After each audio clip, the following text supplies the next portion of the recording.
Un ranchero solitario encontró a dos hermanas, Apache congelandos en la nieve. Ahora ambas quieren ser sus esposas.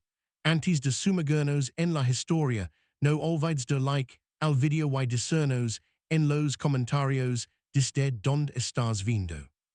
La tormenta y se había cerrado cuando Silas mersa ligo al extremo norte de la cerca. El cielo se había aplanado en un techo gris baja y el aire era lo suficientemente afilado como para picar en el interior de su nariz con cada respiración. La nieve no caía recta aquí. Venía de lado, impulsada confusa por un viento que raspaba a través de las tierras altas sin resistencia, amontonando derechos de manera desigual contra rocas, posts de cerca y cualquier otra cosa que se mantuviera de pie el tiempo suficiente para atraparla. Si las trabajaba de todos modos porque el invierno no esperaba por comodidad y las cercas rotas significaban ganado perdido una vez que llegara el destino. Se movía con la contención de un hombre que había aprendido el costo de aprioras. Cada terrón de lamba era medido. Cada paso colocado con cuidado para evitar los parches de hielo ocultos bajo el polvo fresco.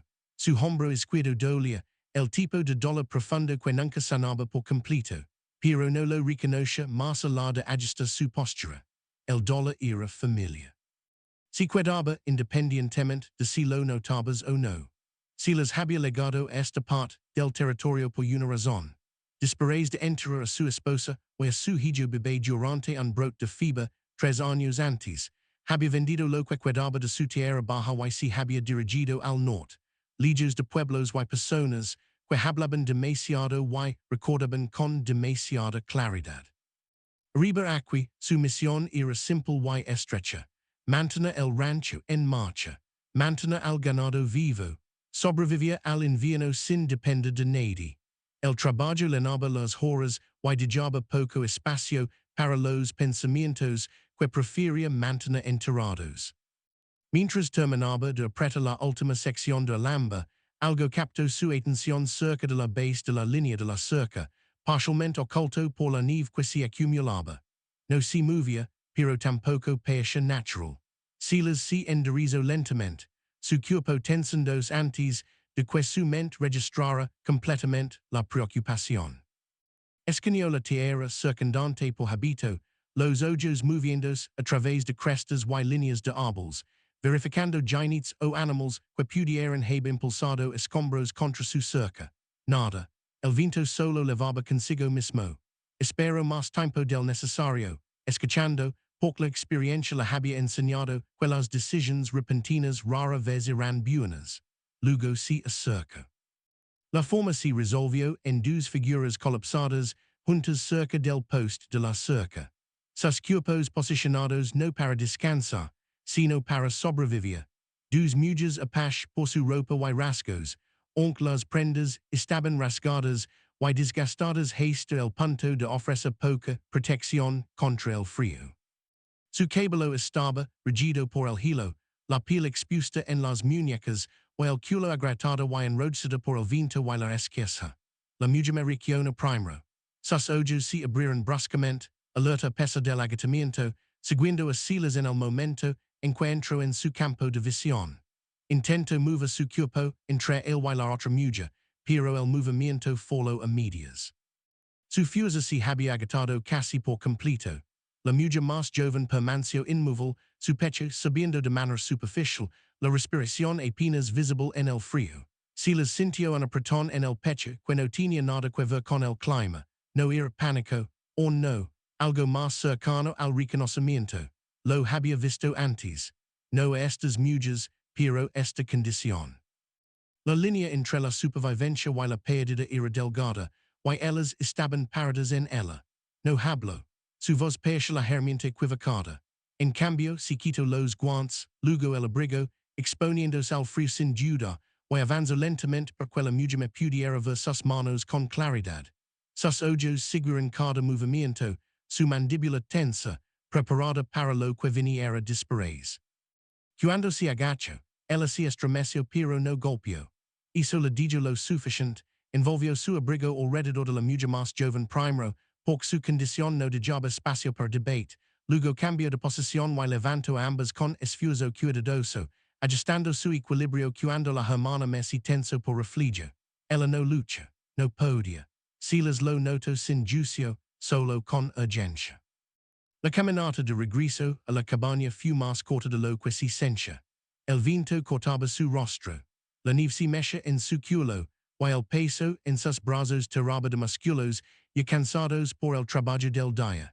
Se concentró en su pesada y en el ritmo constante de su respiración, apartando el recuerdo que intentaba seguir. La última vez que había cargado a alguien si ligo demasiado tarde, la cabaña se mantenía firme contra la tormenta, baja y sólida, con humo saliendo constantemente de la chimenea. Adentro, el calor lo golpeó de inmediato, y cerró la puerta detrás de él con el pie, celando el viento. El interior era simple y deliberado. Una mesa, dos sillas, herramientas colgadas don pertenecen, todo arreglado para funcionar, no para impresionar. Coloco a las mujeres cerca del hogar, poniéndolas suavemente en el suelo donde el calor las alcanzaría sin abrumarlas. Se apartó de inmediato, creando espacio, luego se volvió hacia el fuego, alimentándolo con más leña hasta que las llamas respondieron. Puso una tetra calenta, extendió mantas planas en lugar de cubrir sus cuerpos y espero. Solo después de que la habitación comenzara a cambiar de frío a habitable, se ardiló de nuevo, revisando manos y pies, notando la rigidez, el decoloramiento, las señales de peligro que requerían acción sin demora. La hermana me lo observaba de cerca, sus ojos agudos a pesar de la fatiga, leyendo sus intentions a través de su contención más que de sus palabras. Silas deslizó una taza de caldo tibio por el suelo dentro de su alcance y se recostó contra la mesa, retornándose deliberadamente de su espacio inmediato. Sintió el peso de la decisión asentándose. Pesado pero claro. Esto ya no era solo refugios de una tormenta. Esto cambiaría el equilibrio de su vida, sus rutinas, su aislamiento. Afuera, el viento continuaba azotando la cabaña. Adentro, el fuego se mantenía firme, y Silas entendió con una certeza tranquila que lo que sucediera después no se dejaría por la mañana. Silas no durmió esa noche, no de una manera que se pareciera al descanso. Permaneció sentado en la silla de respaldo recto cerca de la pared, botas on pustas, manos descansando flojamente en sus muslos, escuchando como la cabaña se ajustaba alrededor de un peso y respiración desconocidos. El fuego se asentó en una quema constante, la leña crepitando suavemente mientras el calor expulsaba la humedad de los troncos, y la tormenta afuera perdió algo de su violencia, cambiando de un rugido a un viento constante y moliente que presionaba la nieve contra las paredes y el techo. La mujer me se mantuvo despierta más tiempo del que esperaba. Sus ojos lo seguían cada vez que se movía, no con pánico, sino con un enfoque afilado por años de saber que pasaba con las personas que se relajaban demasiado pronto. Cuando Silas añadió agua a la tetra, ella lavó sus manos. Cuando él acercó las mantas al fuego, ella notó la distancia que mantenía. Cada lección que Hasha se registraba, y él era consciente de ello de una manera que lo Hasha más cuidadoso, no menos. La hermana mena se agitó en algún momento después de la medianoche. No fue un despertar completo, más bien un movimiento superficial. Un sonido bajo se atascó en su garganta mientras su cuerpo reaccionaba al calor regresando demasiado rápido. Silas se puso de pie de inmediato, no apriérondos hacia ella, sino acercándos lo suficiente para evaluar sin abruma. Su piel estaba más cálida ahora, de manera desigual, y su respiración se había profundizado, aunque seguía inestable. Reconoció las señales de agotamiento supuesto con enfermedad, el tipo que perduraba mucho después de que el frío soltara su agar. Vertió una pequeña cantidad de caldo tibio en una segunda taza y la puso al alcance, luego se apartó de nuevo, dándole a la hermana mer espacio para decidir si se tomaría. Él ayudó solo un momento antes de levantarla con cuidado, sosteniendo la cabeza de su hermana con un brazo mientras guiaba la taza con el otro. Silas observó sin comentario, el alivio asentandos, en el silenciosamente, cuando la mujer más joven trajo sin ahagas. A medida quella noche avanzaba, tomo inventario de lo que se necesitaría por la mañana. Las mantas extra tendrían que sacarse del almacenamiento. El sendero al ser necesitaria revisarse en busca de señales de persecución o movimiento. Su plan de ración para el resto del invierno tendría que cambiar. Ninguno de estos pensamientos venía con resentimiento. Legaban como ajustes, el tipo que se hacen cuando las circunstancias cambian y la negativa, no es práctica ni decente. Cuando el amenaza finalmente alcanza la cabaña, lo hizo sin color, la luz pálida y fría a través de la ventana empeñada por la esquerza. Silas se levantó lentamente, las articulaciones rígidas, y añadió leña al fuego antes de salir a evaluar el daño de la tormenta. La nieve yacía profunda a través del patio. Derrits presionaban fuerte contra las puertas del granero, las líneas de cerca casi trajadas. El mundo pareció alterado, como si la tierra misma hubiera trazado una línea entre el antes y el después. Limpió un sendero estrecho de regreso a la puerta, su respiración constante, su mente enfocada. Cuando regresó adentro, la hermana Mera estaba sentada erguida, su espalda contra la pared, postura rígida pero controlada. Encontró su mirada sin inmutarse. La mujer más joven dormía de nuevo, el color regresando débilmente a su rostro. Silas puso un tazón de comida en la mesa y gesticuló una vez hacia él. Una oferta simple sin instrucción. La mujer se levantó con cuidado, probando sus piernas antes de cruzar la habitación. Comió lentamente, nunca dando la espalda, nunca apresurándose. Cuando terminó, colocó el tazón donde él pudiera alcanzarlo, y pronunció su primera palabra desde que las había encontrado, dando su nombre y el de su hermana, su voz constante a pesar de la tensión de baja. Silas escuchó, asintió una vez y respondió en kind, diciendo su nombre y nada más. No siguieron explicaciones, no se hicieron demandas. A fura la tormenta había pasado, dejando atrás un paisaje cambiado. Adentro algo más quieto había comenzado, no dramático ni frágil, sino deliberado, moldado por precaución, necesidad y la comprensión compartida de que la supervivencia ahora dependía de más de una persona. Para el mediodía, la cabaña ya no se sentía como un refugio temporal, sino como un espacio bajo negociación silenciosa. Cada movimiento medido mientras tres personas aprendían los límites del otro sin declararlos en voz alta. Silas dividió la mañana entre trabajo necesario y observación cuidadosa. Consciente de que es demasiado tiempo podría invitar risco, pero ronda demasiado de cerca podría deshacer el pequeño equilibrio que se había formado. Eligió tareas que lo mantuvieran visible sin abruma.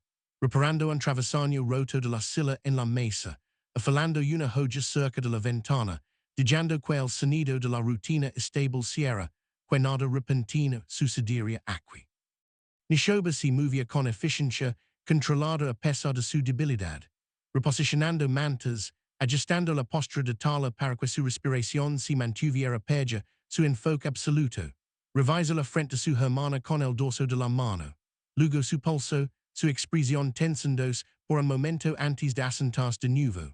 Silas notó la pausa y la archivo, no como alarma, sino como información.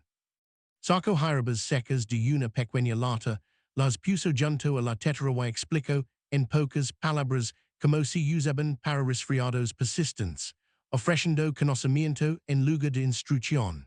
Nishoba las aceptó con un corto asentimiento, sus ojos evaluando no las hierbas, sino la contención en su tono. Tala se despertó lentamente esta vez, la confusión dando paso a la conciencia mientras absorbía la habitación, el fuego, las vigas del techo desconocidas. Su respiración se detuvo y Silas sintió la tensión antes de que se mostrara en su cuerpo. Se apartó de inmediato, colocando distancia entre ellos y habló en voz baja, anclándola con hechos simples, donde estaba, que la tormenta había pasado, que estaba a salvo por el momento. Su voz se mantuvo nivelada, sin prisa, dando espacio para decidir qué quería. Nishoba tomó la mano de Tala, estabilizándola, y los hombros de tala si relajaron una fracción, la confianza asentándose no completamente, pero lo suficiente. La cómoda siguió cuando tala pudo sentarse erguida. Silas la preparó deliberadamente, manteniendo su espalda medio girada, narrando solo lo que importaba, para que nada se sintiera oculto.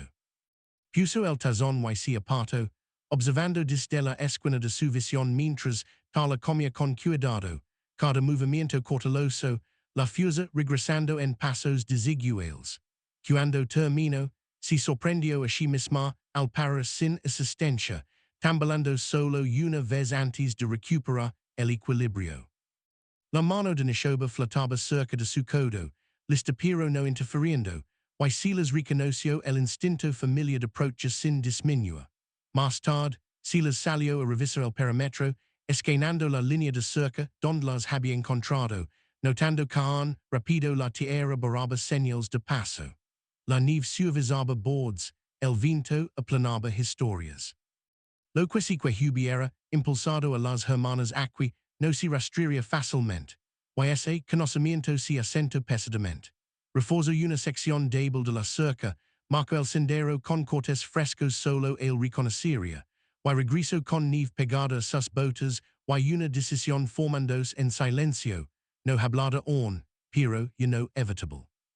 Adentro, Neshoba había movido a tala más cerca de la ventana, dirigiéndola sentía la luz del día de nuevo. Tala observaba la tierra con interiores cuidadoso, absorbiendo el espacio abierto, la ausencia de amenaza. Cuando Silas entró, él encontró sus ojos brevemente y le dio las gracias, su voz baja, estabilizándose mientras hablaba. Él lo reconoció con un asentimiento, ni desviándolo ni expandiendo el momento, permitiendo que la gratitud existiera sin obligación. A medida que el día avanzaba, compartieron la cabaña sin fricción. Nadie reclamaba territorio, nadie probaba límites. Silas ajustó sus rutinas, colocando herramientas más altas, moviendo un taburet más cerca del fuego. Pequeños cambios que hablaban de acomodación más que de control. Para la noche, el color de tala había mejorado. La postura de Neshoba se había suavizado lo suficiente como para sugerir agotamiento más que vigilancia, y Silas entendió que la tormenta no había sido el verdadero punto de cruz. La elección de permanecer cuidadoso, de quedarse presente sin presión, ya había comenzado a moldear lo que este lugar podría convertirse. El cuarto día ligó, con una delgada ruptura, en el clima que cambió el sonido de la tierra antes que su apariencia.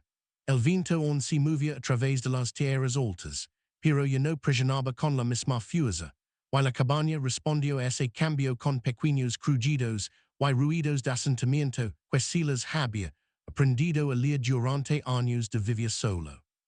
La luz matutina se filtraba a través de la ventana en una banda apagada, revelando polvo en el aire y el ascenso constante del calor de la estufa. El espacio se sentía ocupado ahora, no abarrotado, sino alterado de una manera que no podía revertir solo con silencio. Silas se levantó temprano, como siempre lo hacía, pero la razón se sentía diferente. Antes, desperta había sido sob habito y control, asegurándose de que el día se desplegara en sus términos. Ahora levaba una capa adicional de cálculo. Cuánto tiempo podía dejar la cabaña, que trabajo podía esperar, que tareas requerían que se quedara cerca. No resentia el cambio, pero se sentía su peso, la conciencia de que sus decisiones ahora alcanzaban más allá de su propio cuerpo. Salió con cuidado medido, cerrando la puerta suavemente detrás de él en lugar de dejarla caer. La nieve aún cubría la mayor parte del suelo, pero la superficie se había endurecido lo suficientemente fuerte para sostener peso en algunos lugares y engañosa en otros. Revisó el granero primero, asegurándose de que el pestillo no se hubiera congelado, luego se movió a lo largo del tramo más corto de cerca más cercano a la cabaña. Cada paso era deliberado, no por miedo a la lesión, sino por la comprensión tranquila de que ser descuidado ahora afectaría más que él mismo. Adentro, Neshoba ya se había levantado.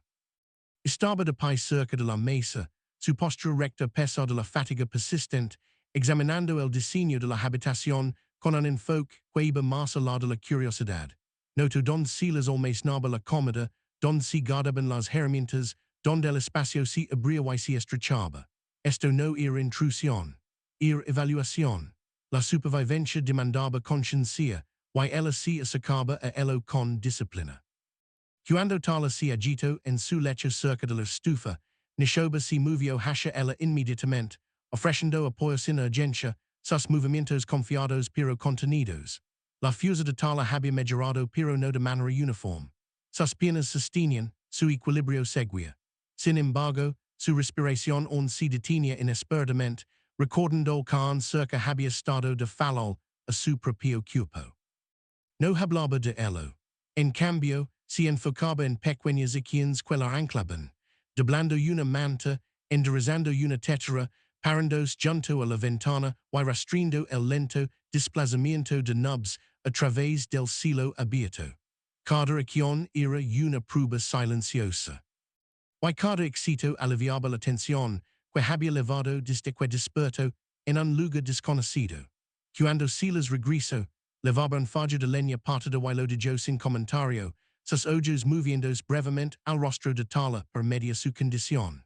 Notó el color más estable en su piel, el enfoque más claro en su mirada y se permitió un momento de alivio interno que no surgió hacia fuera.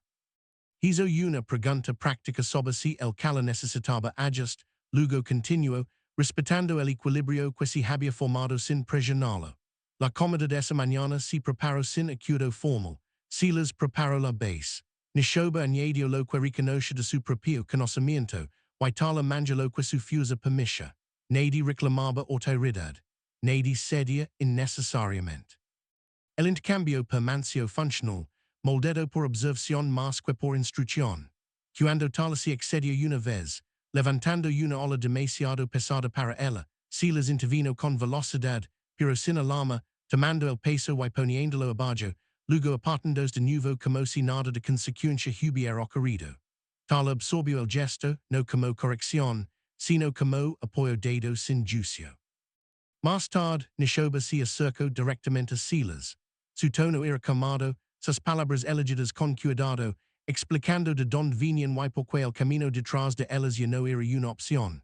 Habló de separación, de presión desde múltiples lados, de elecciones hechas bajo amenaza que habían estrechado su futuro a la supervivencia sola. No pidió protección. No suplicó. Expuso hechos y observó su reacción. Silas escuchó sin interrumpir. Su expresión constante, aunque dentro sencha el apretón familia que venía cada vez que el mundo exterior presionaba demasiado cerca de su vida contenida con cuidado. Consideró las implicaciones, los riesgos de albergar a alguien en territorio que valoraba el aislamiento, pero castigaba la diferencia. También reconoció el costo de enviarlas de vuelta. La imagen de dos figuras congeladas cerca de su cerca no lo dejaba. No necesitaba hacerlo. Respondió con claridad, no con reassurance. Explicó la remotidad de la tierra, los límites de lo que podía prometer, la realidad de que queda significaría trabajo, paciencia y exposición a dificultades sin garantía de seguridad. No embelleció. No suavizó la verdad. Nishoba lo aceptó con un asentimiento. Su respeto por la honestidad evidente en la manera en que sus hombros se asentaron en lugar de tensas. La tarde se desplegó lentamente. Tala descansó cuando su cuerpo lo demandaba. Y no empujando más allá de sus límites por miedo a ser una carga. Nishoba salió brevemente, parando cerca del borde del sendero despejado, escaneando la distancia con una postura moldada por años de vigilancia. Los observaba desde la puerta, notando cómo se posicionaba instintivamente entre la tierra abierta y la cabaña. El gesto no pasó desapercibido. A medida que se acercaba la noche, la cabaña se llenó con el olor de comida cocinada y madera cálida, un cambio sensorial que marcaba el tiempo más claramente que cualquier reloj. Comieron juntos, no ceremonialmente, sino con intención, compartiendo espacio sin abarrotar. La conversación permaneció escasa, pero la ausencia de ruido ya no se sentía como evasión. Se sentía ganada. Cuando la noche se instaló, Silas aseguró las puertas y ventanas como siempre lo hacía, pero su conciencia permaneció hacia afuera, sintonizada con el ritmo desconocido de otras respiraciones en el mismo espacio. Tomo su lugar cerca de la pared de nuevo, no porque las temiera, sino porque el habito on lo guiaba. Nishoba permaneció despierta más tiempo, su vigilancia aliviando solo después de que tal durmiera profundamente. El día terminó sin resolución, sin promesas habladas en voz alta. Sin embargo, algo esencial había cambiado. La cabaña ya no era un lugar definido solo por aislamiento. Se había convertido en un punto de convergencia moldado por presencia compartida. Decisions medidas y la comprensión no dicha de quello que viniera después requeriría que los tres permanecieran deliberados, anclados y incapaces de retroceder de lo que ya había comenzado. La quinta mañana no ligo suavemente. Ligo con una claridad aguda en el que elevaba el sonido más lejos de lo usual. Y silas lo noto en el momento en que salió, la manera en que el movimiento distante se sentía más cerca cuando la tierra se volvía quieta después de días de clima. El cielo se había despejado completamente durante la noche, dejando las montañas expuestas y de bordes duros contra el horizonte. Cada cresta visible, cada sombra precisa. Este tipo de mañana demandaba atención. Era el tipo que hacía que los pequeños errores fueran notables y los grandes costosos. Silas se detuvo en el porche más tiempo de lo usual, escaneando las laderas inferiores y los estrechos cortes entre árboles donde un giant podía pasar desapercibido hasta que fuera demasiado tarde. No esperaba problemas, pero la expectativa tenía poco que ver con la supervivencia. La preparación importaba más. Revisó la nieve en busca de perturbaciones frescas, notando los patrones del viento, la manera en que las líneas de derechos habían cambiado desde la noche anterior. No había hulas claras, no señales de paso reciente. Aún así, la inquietud no lo dejó. Adentro de la cabaña, Nishoba sintió el cambio antes de que él dijera algo. Había aprendido a leer la tierra mucho antes de llegar aquí, y la quietud levaba significado. Estaba de pie cerca de la puerta, cuando Silas reingresó, observando su rostro en lugar de hacer preguntas. Tala permanecía junto a la estufa, sentada pero alerta, su recuperación lo suficientemente estable ahora como que su atención se extendiera más allá de su propio cuerpo. Silas explicó lo que la mañana sugería, eligiendo sus palabras con cuidado, claro si significaba visibilidad. La visibilidad significaba oportunidad para bien o para mal. No lo dramatizó, pero tampoco lo minimizó. Nishoba absorbió la información, ascendiendo una vez, su postura tensándose no por miedo, sino por preparación. Tal escuchó de cerca, sus ojos moviéndose hacia la ventana mientras prosaba la realidad de que la seguridad no era estática, incluso aquí. El trabajo del día se ajustó en consecuencia. Si las eligió tareas, que lo mantuvieron a la vista de la cabaña, reparando apellos cerca del granero, reforzando una bisagra puerta que se había desgastado durante el invierno. Nishoba se unió a él a fura por primera vez desde la tormenta, probando su fuerza en pasos medidos, sus ojos constantemente barriendo el terreno. No pidió permiso. Simplemente se movió a posición a su lado, su presencia deliberada, su conciencia aguda. Trabajaron en paralelo sin coordinación, cada uno entendiendo el rol que el otro jugaba. Silas notó como Nishoba se posicionaba ligeramente cuesta arriba cuando posaba, dándose una vista más amplia. Notó como mantenía sus manos libres, nunca completamente ocupadas, lista para responder. A cambio, ella observó su eficiencia, la manera en que nunca desperdiciaba movimiento, la manera en que su atención nunca dejaba completamente la tierra, incluso mientras se enfocaba en sus manos. La evaluación mutua se desplegó sin un solo reconocimiento hablado. Para el mediodía, tal se aventuró a fura también, envuelta en capas, su movimiento más lento, pero lo suficientemente confiado como para manejar distancias cortas. Se quedó cerca de la pared de la cabaña, anclándose tocando la madera espera mientras caminaba. Su mirada fija en el espacio abierto más allá.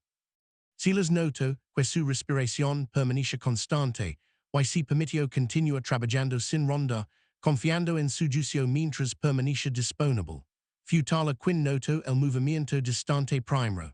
Un parpadeo a lo largo de la cresta lejana, apenas visible contra la roca, pero lo suficientemente equivocado como para tras su atención. No grito. No entro en pánico. Simplemente pronuncio el nombre de Nishoba, su voz baja y controlada, y señaló. Silas siguió la línea de visión inmediatamente. A través de ojos entrecerrados, vio lo que la curia decía. No ginetes on, no claramente, pero movimiento que sugería posibilidad más que certeza. Sintió el apretón familiar en su pecho, la parte de él que recordaba otros momentos, cuando la distancia se cerraba más rápido de lo esperado. No alcanzó su rifle. O no. En cambio, calculó angulos tiempos, lo que podía ver desde donde. Instruyó a ambas hermanas a regresar adentro, no con urgencia, sino firmemente, haciendo la directiva clara sin alzar la voz. Nishoba cumplió de inmediato, posicionándose ligeramente detrás de Tala mientras se movían, su instinto protector completamente comprometido. Una vez que estuvieron adentro, Silas aseguró la puerta y las contraventanas del lado que enfrentaba la cresta, dejando el lado opuesto abierto lo suficiente para luz, pero no para exposición. La hora siguiente pasó en quietud enfocada. Silas permaneció cerca de la ventana, observando a través de rendijas estrechas, rastreando la forma distante mientras se movía y luego desaparecía por completo. No siguió un acercamiento. No ligó una confirmación de amenaza. Aún así, la tensión perduró, estirada delgada a través de la habitación. Cuando finalmente se apartó, explicó lo que había visto y lo que no, exponiendo la incertidumbre sin exageración. Nishoba respondió con contexto de su propia experiencia, explicando que a menudo el peligro se anunciaba indirectamente antes de aparecer en absoluto. Tal escucho, absorbiendo el intercambio, su rostro serio, su suavidad anterior reemplazada por concentración.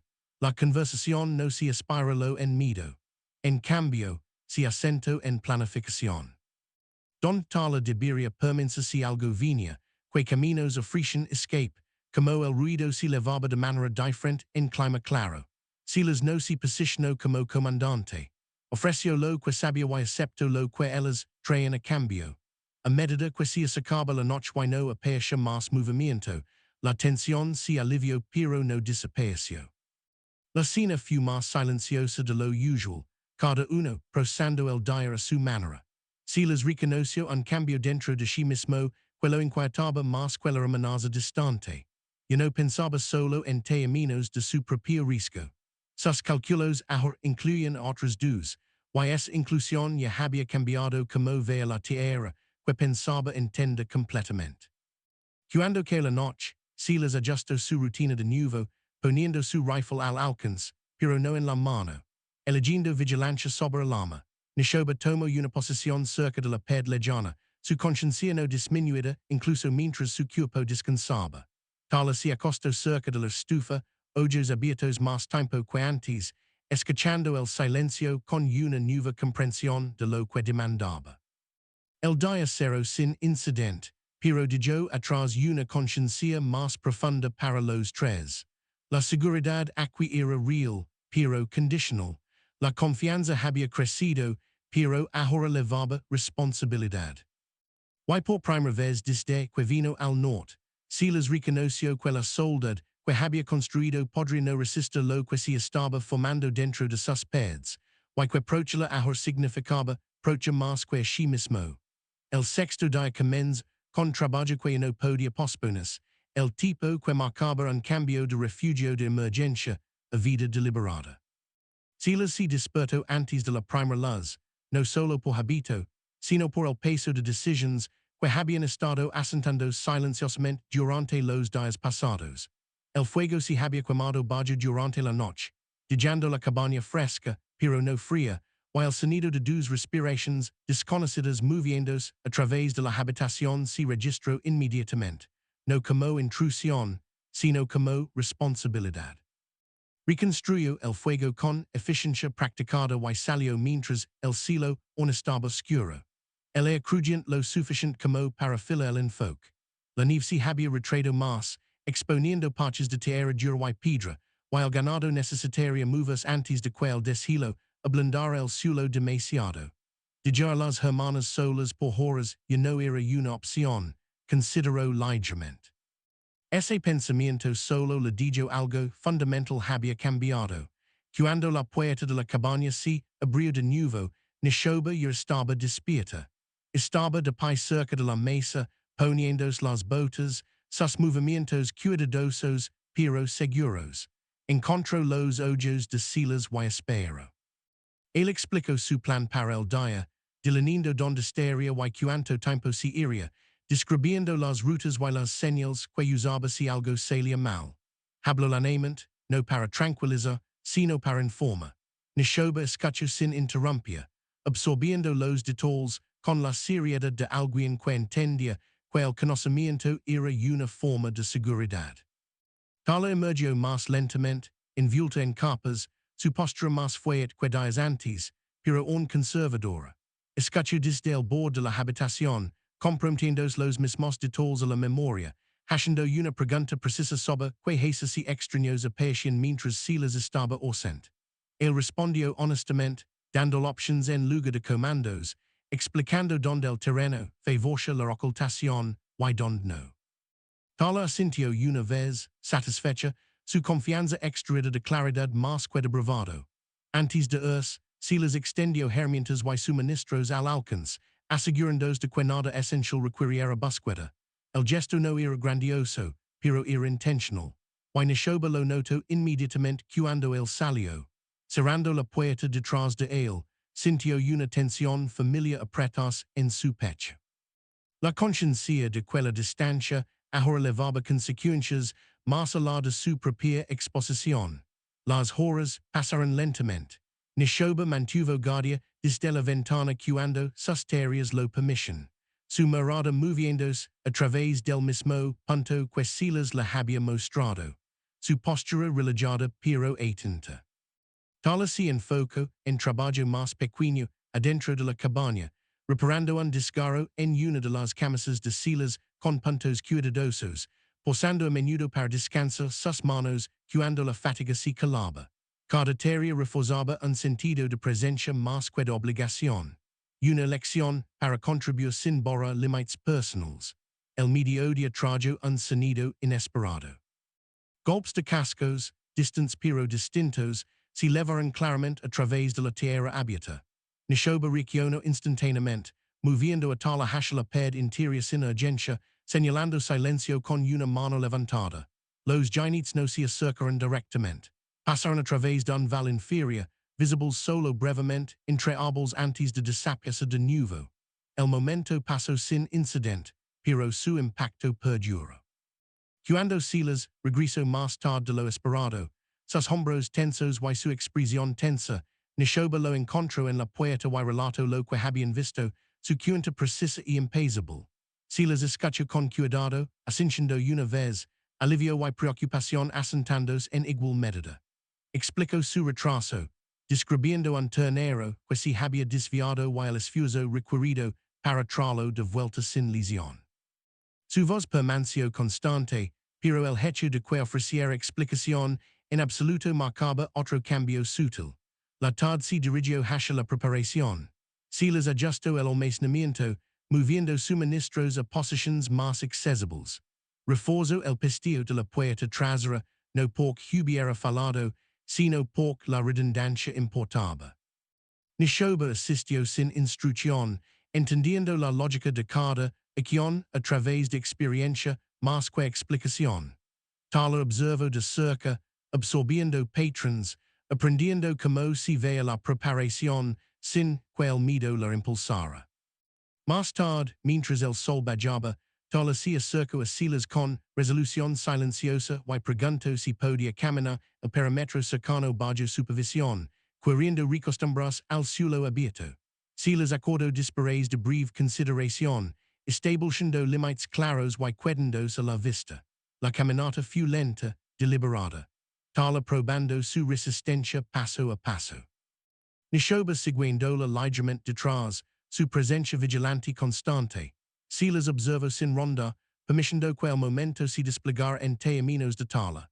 Esa noche, la cabaña sostuvo una energía diferente. El sentido de risco compartido había afilado la conciencia, pero también había solidificado algo más estable. Comieron juntos sin tensión. La conversación mínima pero funcional, cada intercambio intentional. Silas notó como Nishoba no se posicionaba completamente entre el y Tala, su postura ajustando sutilmente mientras la confianza se profundizaba. Tala hablaba más libremente ahora, no llenando el silencio, sino contribuyendo cuando sentía que importaba. Cuando la noche se instaló, Silas eligió no toma su posición usual junto a la pared. En cambio, se sentó más cerca de la mesa, on alerta, on preparado, pero no aislandos por habito. La luz del fuego proyectaba sombras constantes a través de la habitación, while la tierra afura yasha quieta una vez más. El diacero con una comprensión que no se dijo, pero firmemente establecida. La supervivencia aquí no sería pasiva. Requeriría planificación, responsabilidad compartida y una voluntad de adaptar sin rendir dignidad.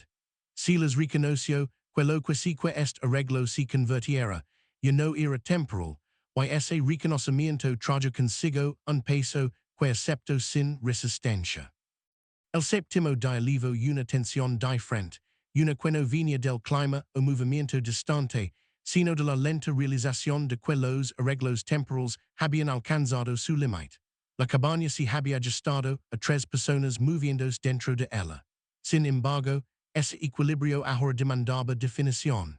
El silencio aún existía, pero no servía solo como precaución. Se había convertido en un espacio donde las decisiones esperaban. Silas lo sintió antes de que alguien hablara. Lo notó en la manera en que Nishoba posaba más tiempo de lo usual en la ventana, y como tal se demoraba cerca de la mesa después de terminar su trabajo, sus manos descansando planas en la madera como si se anclara. Incluso los animales afuera reaccionaban al cambio, inquietos por nada visible, respondiendo en cambio al cambio sutil en la rutina.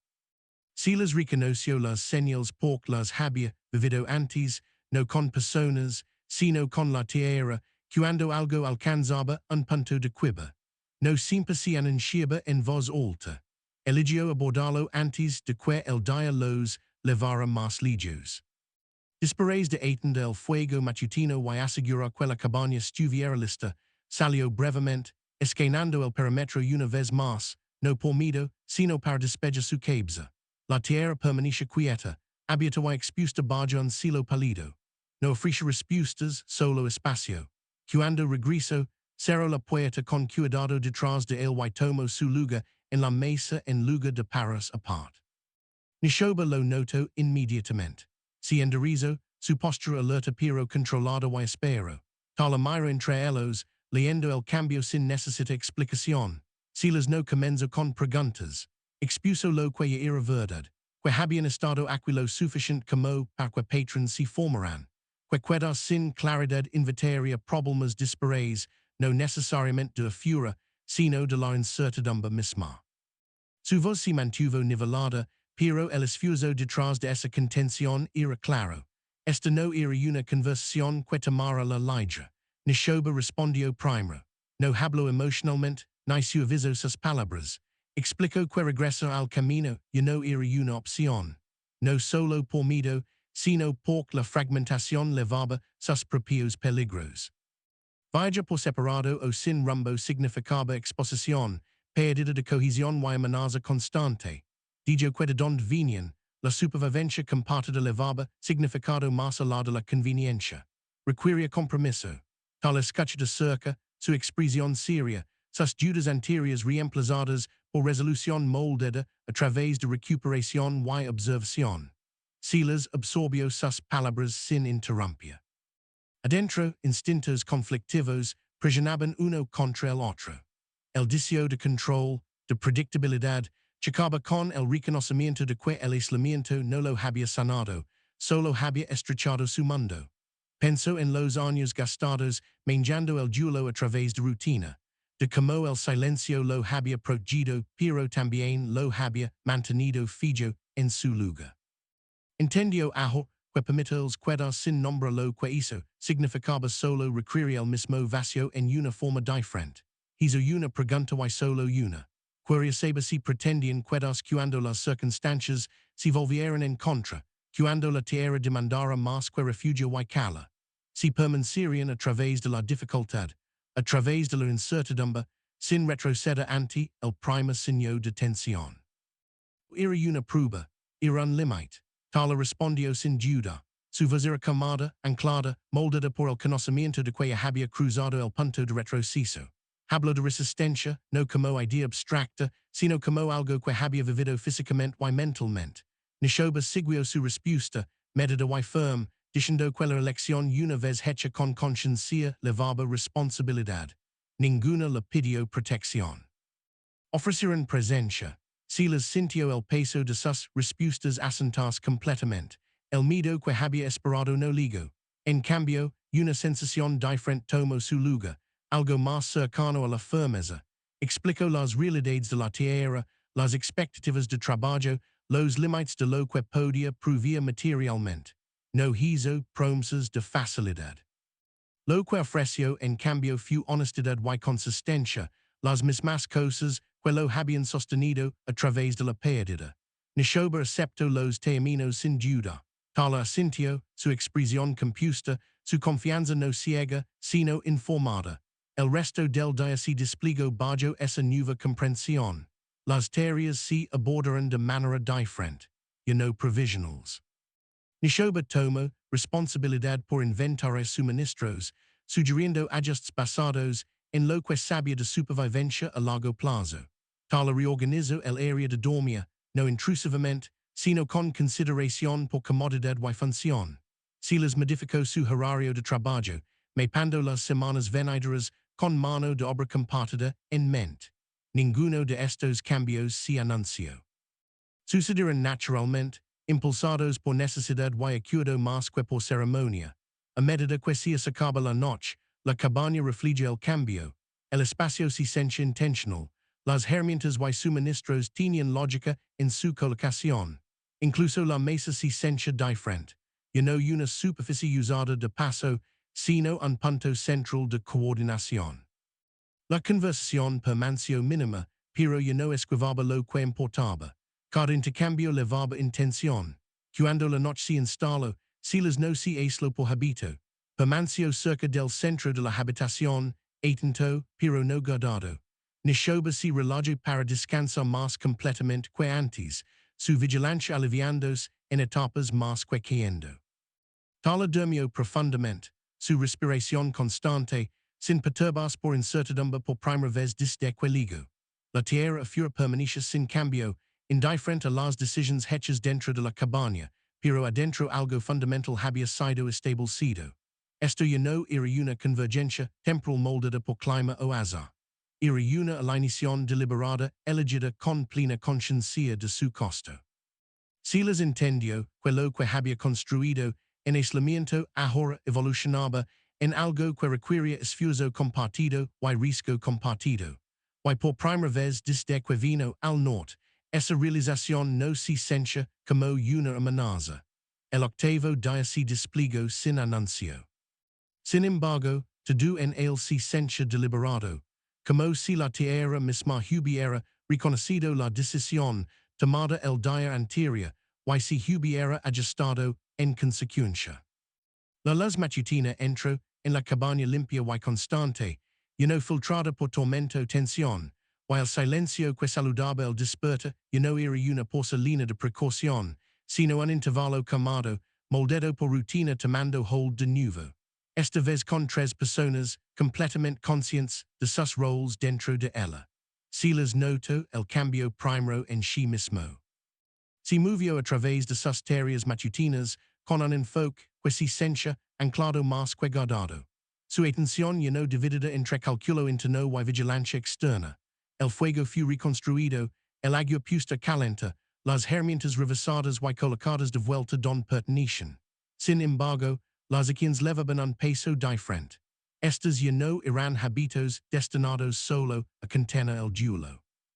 Eran preparations destinadas a sostener continuidad. Nishoba entro en el día con propósito visible.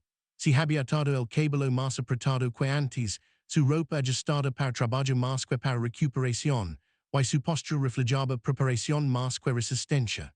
Sin pregunta, se unió a Silas a Fura, absorbiendo el diseño de la tierra con un enfoque más analítico. Ahora que quedas ya no era conditional. Hizo preguntas prácticas sobre patrons de pastoreo, deshilo de nieve y donde el agua se acumulaba durante la primavera temprana. Silas respondió lanamente, apreciando la ausencia de superstición en sus indagaciones. Ella no intentaba reclamar autoridad. Buscaba comprensión.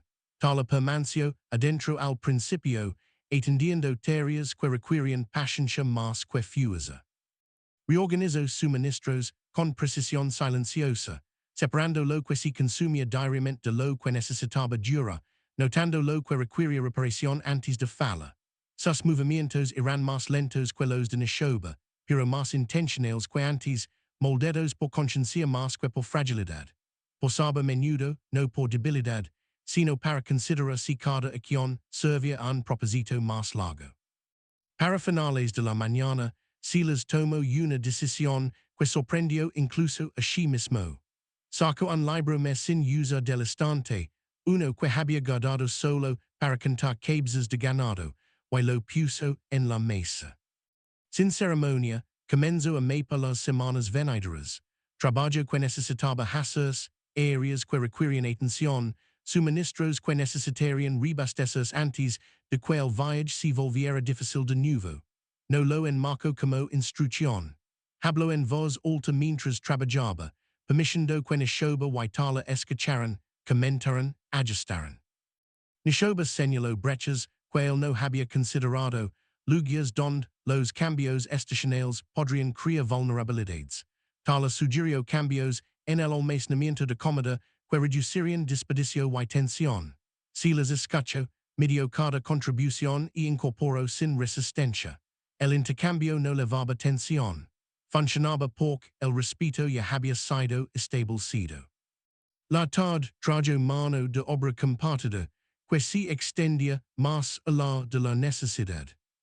Nishoba asistió en reforzar un refugio secundario cerca del granero, sus movimientos confiados, su juicio constante. Silas le mostró cómo la estructura había sido construida para resistir viento más que peso, explicando elecciones que había hecho años antes sin esperar que nadie más las heredara. Ella absorbió el conocimiento con cuidado, reconociendo la confianza implícita en su compartición. Tala se aventuró más a fura que antes, parando cerca del borde del sendero despejado, probando su resistencia en pasos medidos. Silas observó sin ronda, permitiendo establecer sus propios límites. Cuando descansó, lo hizo sin vergüenza, sentada contra un post, ojos fijos en la tierra abierta. Ya no la tenía miedo, la estaba aprendiendo. Tarde en el día, Silas sacó un marcador talado pequeño del almacenamiento, una pieza simple de madera que una vez había pretendido usar para marcar límites de propiedad más claramente, pero nunca había colocado. No explicó por qué lo había guardado. Si lo intrigó a Nishoba en cambio, preguntando dónde pensaba que pertenecía. Ella consideró la pregunta con cuidado, luego señaló hacia el sendero que bajaba de la cresta, el lugar donde la elección primero entraba en la tierra más que el retiro. Silas aceptó su decisión sin comentario. A medida que se instalaba la noche, la cabaña reflejó los cambios hechos a lo largo del día. El espacio se sentía intencional. Las herramientas y suministros tenían lógica en su colocación. Incluso la luz del fuego parecía más constante, menos inquieta. La cena se preparó junta, no en silencio nacido de precaución, sino en un silencio moldeado por comprensión compartida. La conversación emergió naturalmente. Intercambios breves sobre trabajo, clima, tiempo. Nada se forzó, nada se evitó. Cuando llegó la noche, lo hizo suavemente. Silas aseguró la cabaña con movimientos de rutina, pero su conciencia ya no provenía de anticipación de amenaza. Nishoba descansó sin tensión. Su cuerpo ya no enrolado para respuesta inmediata. Tala se acomodó cerca del fuego, su respiración pega, su postura religada de una manera que no había sido posible dias antes. El octavo día terminó sin declaración, sin ceremonia. Sin embargo, su significancia era inconfundible. La estructura de una vida había tomado forma, no a través de promoción urgencia, sino a través de la iniciación. Cada uno de ellos entendía su lugar dentro de ella, no como compromiso, sino como elección reforzada a través de acción. La tierra afura permanecia ancha y indiferente, sin cambiar por las decisiones hechas dentro de la cabaña. Pero adentro, la permanencia había comenzado a sentirse real, no como una idea proba, sino como algo en marcha, constante, intentional y no frágil. El noveno día ligó sin tensión, y esa ausencia sola marcaba su importancia. La tierra yash habita y quieta bajo un cielo pálido, la nieve retrocediendo en parches más oscuros de tierra, la estación girando de una manera que sugería continuidad más que amenaza. Silas se despertó con el sentido de que nada necesitaba corrección inmediata, un sentimiento raro para un hombre que había vivido por ajuste constante. La cabaña sostenía calor constante. El fuego bien bancado a través de la noche. El aelino con los sonidos suaves y pairs de sueño que ya no lo despertaban sobresaltado. Se levantó y se movió a través de la habitación con propósito calmado, preparando la mañana como ahora lo hacía con consideración por más que su propia rutina. Neshoba ya estaba despierta, sentada en la mesa, revisando el libro que habían comenzado juntos. Su enfoque preciso. Tala se agitó cerca de la estufa poco después, estirando con cuidado, su fuerza restaurada lo suficiente ahora como para que el movimiento ya no requiriera negociación con el dólar. No había vacilación en sus acciones, no posa guardada. Pertenecía aqua de una manera que se había vuelto innegligible.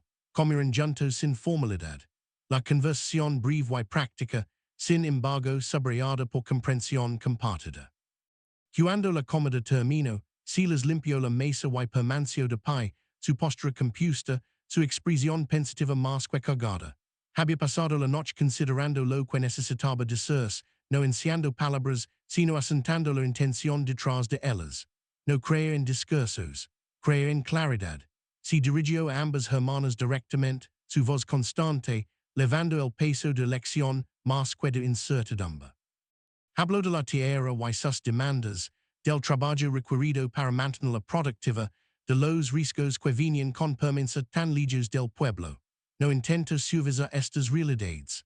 Luego habló de compromiso, no como propiedad, sino como permanencia moldada por responsabilidad.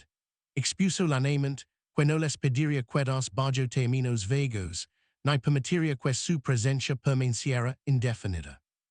Lo que ofrecía era una vida compartida construida en trabajo, protección mutua y respeto que no cambiaba con la circunstancia.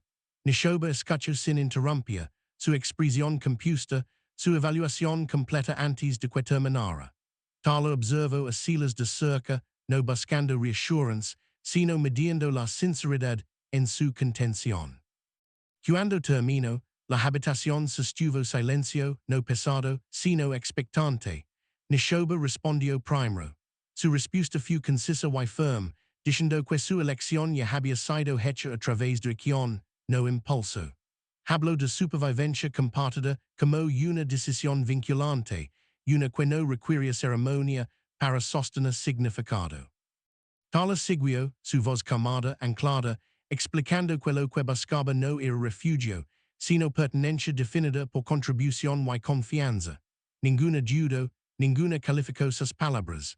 Silas aceptó sus respuestas con un solo asentimiento. El peso que había levado desde que las encontró cerca de la cerca se alivió completamente por primera vez. Se movió al instante y sacó dos bandas simples de metal trabajado que había moldado años antes durante inviernos largos, nunca pretendiendo usarlas, pero nunca descartándolas tampoco.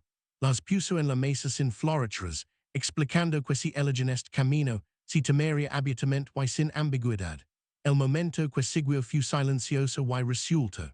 Neshoba tomó una banda, su agar constante. Tala tomó la otra, su mano cálida y segura. No se pronunciaron votos en voz alta. Ninguno era necesario. El compromiso y había sido demostrado a través de días de lección y consistencia. El resto del día se desplegó con propósito más que con ceremonia. Trabajaron juntos, completando tareas que marcaban un futuro más que un arreglo temporal. Una sección de tierra se despejó para siempre expandida. Los suministros se reorganizan para uso a largo plazo. Los planes se finalizaron sin urgencia, cada decisión reforzando estabilidad. A medida que se acaba la noche, la cabaña se llenó de luz que se sentía asentada más que fugaz. La cena se preparó y compartió con facilidad. Risas surgiendo brevemente, cuando tal juzgo mal una medida y la corrigió sin vergüenza. Nishoba habló de ajustes necesarios para pastoreo de verano. Si les escuchó, contribuyendo donde necesitaba el intercambio fluido y igual. Cuando llegó la noche, la cabaña se aseguró no por miedo, sino por habito. Silas no se retiró al borde de la habitación. Permaneció central, su presencia no moldada por aislamiento. Nishoba descansó sin vigilancia. Tala durmió profundamente, sin perturbarse por duda. La tierra fura permanecia sin cambio, ancha y demandante, indiferente a la intención humana. Adentro, sin embargo, algo final había tomado forma. La cabaña ya no se definía por soldad o rescate o negociación. Se definía por elección hecha clara y sostenida a través de acción.